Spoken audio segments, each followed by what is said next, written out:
6월 22일 큐티 방송입니다. 기도하겠습니다. 고마우신 하나님 감사합니다. 오늘도 묵상의 자리에 나오게 하시고 주의 말씀을 가까이 하게 하시니 감사합니다. 우리가 말씀을 묵상할 때 하나님의 지혜를 얻게 하시고 삶 가운데에서 주님의 영광을 드러내게 인도하여 주시옵소서. 오늘도 주님과 함께하기를 소원하며 예수님의 이름으로 기도합니다. 아멘. 오늘 묵상할 말씀 골로새서 4장 2절로 9절입니다. 기도를 계속하고 기도에 감사함으로 깨어 있으라. 또한 우리를 위하여 기도하되 하나님이 전도할 문을 우리에게 열어주사 그리스도의 비밀을 말하게 하시기를 구하라. 내가 이 일 때문에 매임을 당하였노라. 그리하면 내가 마땅히 할 말로써 이 비밀을 나타내리라. 외인에게 대하여는 지혜로 행하여 세월을 아끼라. 너희 말을 항상 은혜 가운데서 소금으로 맛을 냄과 같이 하라. 그리하면 각 사람에게 마땅히 대답할 것을 알리라. 두기고가 내 사정을 다 너희에게 알려주리니 그는 사랑받는 형제요 신실한 일꾼이요 주 안에서 함께 종이 된 자니라. 내가 그를 특별히 너희에게 보내는 것은 너희로 우리 사정을 알게 하고 너희 마음을 위로하게 하려 함이라. 신실하고 사랑을 받는 형제 오네시모를 함께 보내노니 그는 너희에게서 온 사람이라. 그들이 여기 일을 다 너희에게 알려주리라. 아멘. 바울은 먼저 기도에 대하여 말하죠. 사실 바울은 거의 모든 서신에서 동역자들에게 기도의 의무와 특권을 설명하며 기도할 것을 명하고 중보를 요청합니다. 바울은 항상 기도를 계속하라고 말하는데요. 그 이유는 기도하고 있는 사람의 영혼은 고갈되지 않는다는 믿음 때문이죠. 바울은 기도의 사람이었습니다. 그는 늘 자신이 복음을 전한 사람들을 위해 기도했고 그들의 영혼이 잘 되기를 간구했죠. 그리고 자신이 편지를 보낼 때마다 기도를 요청하며 또 기도하라고 명했습니다. 오늘 본문에서도 바울은 골로새 교인들에게 감사함으로 깨어 기도하라고 명합니다. 감사함은 주님의 주권을 인정하는 것을 뜻하죠. 나의 원대로 되어주실 것을 믿고 기도하며 감사하는 것이 아니라 주님은 언제나 선하시기에 설사 그리 아니하실지라도 주님께서 나를 선하게 바르게 의의 길로 인도하실 것을 믿는 전적인 신뢰의 표현입니다. 하나님의 하나님 되심을 인정하는 것이죠. 비록 나의 약함을 인하여 나의 소원을 위해 기도하지만 나는 불완전함으로 나의 기도가 하나님의 뜻에 부합되지 않을 수 있기에 그 기도가 이루어지지 않더라도 하나님의 신실하심과 선하신 능력을 의지하여 감사하는 것이죠. 이러한 기도가 하나님의 백성이 마땅히 드려야 할 기도입니다. 그러므로 우리의 기도는 감사로 시작하여 감사로 마쳐야 하죠. 기도는 하나님의 능력이 이 땅 가운데 나타나게 하는 실제적인 힘입니다. 바울은 또한 깨어서 기도하라고 말합니다. 깨어있다는 것은 영적인 깨어있음과 육체적인 깨어있음 둘 다를 해당하는 것이죠. 영적으로 깨어있어야 하는 것은 세상에 함몰되지 않는 것입니다. 세상의 가치관에 함몰되면 우리의 기도는 힘을 잃어버리죠. 많은 기독교인들이 기도의 능력을 경험하지 못하는 이유이기도 합니다. 세상 속에서 세상의 가치관을 가지고 하나님의 뜻과는 상관없는 간구와 기도를 드리기에 기도의 능력을 체험하지 못하고 오히려 기도를 신뢰하지 않으며 기도하지 않게 되는 것입니다. 육체의 소욕에 지고 마는 것이죠. 또한 그렇기에 육체적인 약함을 극복할 수 없는 것입니다. 얼마 전 신학교 동기 목사님과 이야기할 기회가 있었는데요. 그때 이런 말을 나눴던 기억이 있습니다. 우리가 청년이었을 때는 교회에서 혹은 기도원에 가서 일주일씩 기도하는 경우가 굉장히 많았었는데 지금은 그렇게 기도하는 청년들을 보기가 어렵다고 말이죠. 회사에 다니면서도 일주일간 퇴근하고 교회나 기도원으로 가서 함께 기도하고 새벽에 다시 직장으로 출근하고 그렇게 청년 특별 기도 집회를 수련회를 가졌던 기억들을 나눴습니다. 당시에 그렇게 기도하는 청년들이 회사에서 졸거나 일을 제대로 하지 못했을까요? 저는 그때 한 자매의 말을 아직도 기억합니다.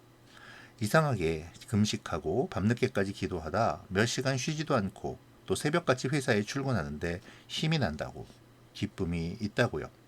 그래서 자기는 일하다 소진한다는 느낌이 들면 기간을 정해 금식하며 철야 기도를 한다고 말이죠. 요즘 청년들은 요즘에는 청년들은커녕 교회에서 그렇게 간절히 기도하며 일상생활을 감당하는 성도들도 보기가 쉽지 않은 것 같습니다. 물론 직장을 다니고 사업을 하며 생업에 종사하고 그러다 보면 너무 지쳐 기도하기 어렵겠죠.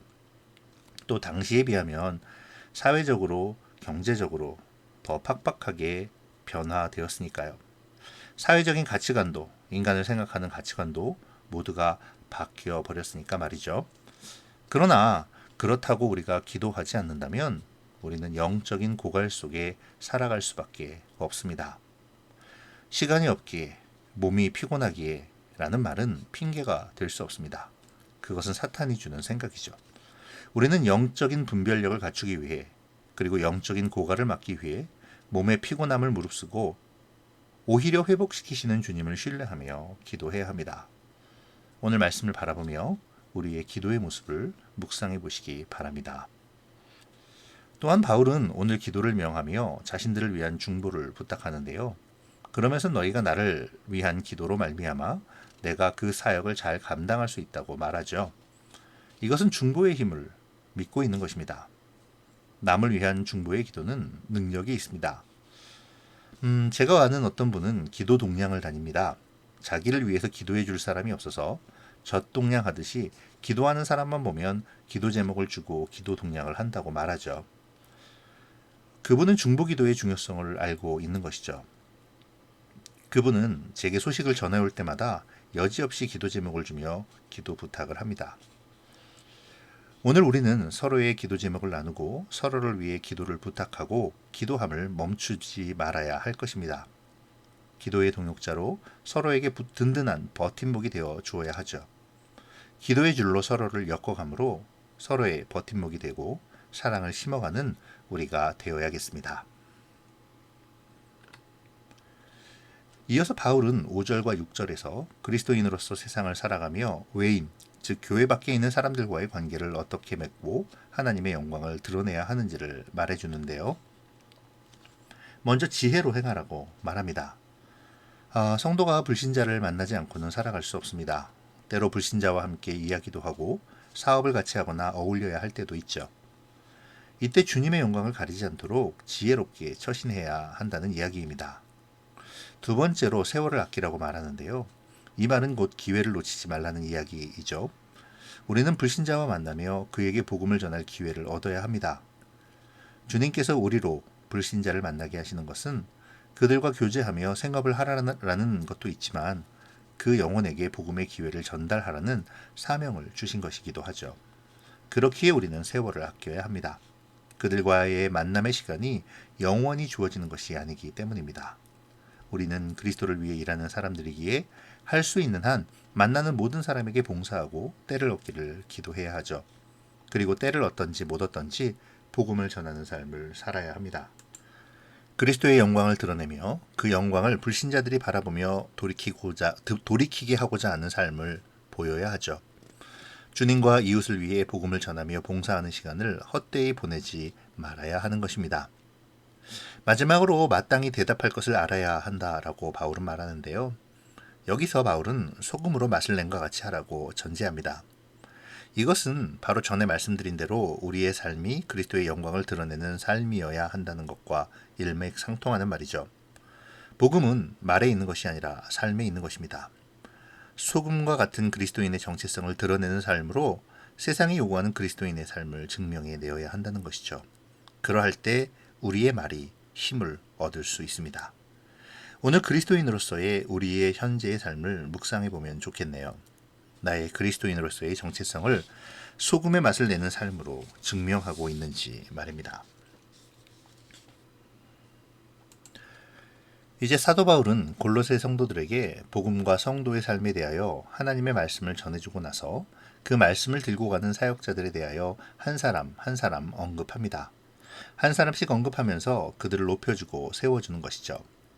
사도 바울이 그들을 한 사람씩 언급하며 자신의 동역자들이라고 소개할 때에 그 글을 읽고 보며 듣는 모든 사람들은 그 이름이 언급된 사역자들을 귀하게 여길 수밖에 없었을 것입니다. 이는 동역자들에게 힘을 주며 또 성도들에게는 그들을 귀하게 여기게 만들어주죠. 사람이 세워질 때 그 사람을 통하여 교회가 세워지고 성도들이 유익을 얻는 것입니다. 오늘 성도로서 우리의 모습을 묵상해 보시면 좋겠습니다. 우리는 오네시모와 같은 사람들이죠. 한 사람 한 사람을 따져보면 흠투성이인 사람들입니다. 그러나 주님은 우리들 한 사람 한 사람을 귀하게 여겨 주셨죠. 그리고 우리로 서로 사랑하며 섬기며 존귀하게 여기라고 말씀하십니다. 내가 나의 목숨값으로 산 귀한 생명들이니 너희도 서로 사랑하라고 명령하시죠. 오늘 우리는 서로를 세워주고 있습니까? 한 사람 한 사람을 높이고 귀하게 여기고 있는지요?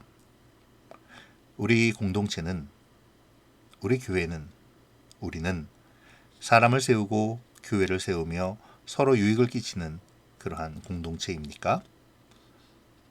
우리의 동역자에 대한 나의 마음은 어떠합니까? 오늘 말씀을 묵상하시면서 그리스도인의 합당한 모습에 대하여 깊이 생각하시며 스스로를 돌아보시기를 바랍니다. 나의 기도는 깨어있는 기도인지, 감사로 하나님의 절대 주권과 신실하심을 인정하는 기도인지, 나는 그리스도인으로 소금의 맛을 세상에 나타내는 삶으로 하나님의 영광을 드러내고 있는지, 믿지 않는 불신자와의 관계에서 그리스도의 복음을 전하고 있는지 말이죠. 복음에 합당한 삶을 살고 있느냐는 것입니다. 또한 교회 구성원들 한 사람 한 사람에게 관심을 기울이며 서로 세워주기를 기뻐하고 있는지도 생각해 보시기 바랍니다. 서로를 위해 기도 제목을 나누고 기도하고 있는지 점검해 보면 좋겠네요. 오늘 우리의 말씀을 통해 우리의 모습을 비추어서 묵상하시기 바랍니다. 기도로 마치겠습니다. 고마우신 하나님 감사합니다. 오늘 말씀을 통해 그리스도인으로서 나의 삶을 돌아보게 하시니 감사합니다. 사랑의 주님, 우리가 감사함으로 깨어 기도하는 주의 백성이 되게 하여 주시옵소서. 감사함으로 깨어 기도함에 대한 깊은 묵상과 성찰이 있게 하시고 우리가 기도의 삶을 살아가는 그러한 사람이 되게 도와주시옵소서. 또한 그리스도인으로서의 합당한 모습을 드러내게 하시고 믿지 않는 자들과 함께 살아갈 때에 주님의 영광을 드러내는, 그로 말미암아 복음이 전파되는 역사가 일어나게 하여 주시옵소서. 우리가 게을러 주님께서 주신 시간을 헛되이 세상 속에서 보내지 않게 하시고 우리가 먹고 마시고 일하고 쉬는 모든 모습이 주의 영광을 드러내는 삶의 모습이 되게 인도하여 주시옵소서. 서로를 돌아보게 하시고 서로를 위해 중보하며 격려함으로 서로 세워지게 하시어 모든 지체들이 그리스도인으로 합당한 세워짐으로 말미암아 개인이 그리고 교회가 굳건히 세워지게 하시고 하나님의 나라의 영광을 드러내게 하여 주시옵소서. 오늘도 우리의 삶을 그리스도인으로서의 합당한 모습으로 인도해 주심을 감사드리며 예수님의 이름으로 기도합니다. 아멘.